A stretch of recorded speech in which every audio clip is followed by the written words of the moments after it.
అందరికీ good morning. ఇక్కడ చూడండి, ఇది వ్యాస్ నది.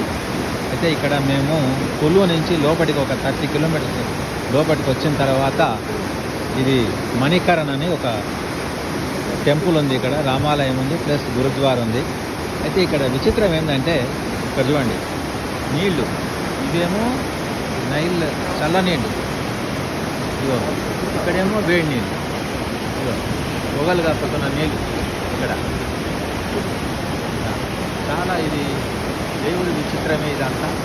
ఇదో ఇక్కడనేమో చల్లగా, ఎంత అంటే ఇంకా గడ్డ కట్టకపోయేటంత చల్లగా ఇక్కడ. అదే పక్కనే ఇక్కడ ఇగో ఇక్కడ వేడి నీళ్ళు, అదో ఇక్కడంతా వేడి నీళ్ళు, ఇట్లా పొగలు కక్కుతున్న నీళ్ళు పక్కనే మళ్ళా. చాలా దేవుడి విచిత్రమే ఇదంతా. Thank you so much.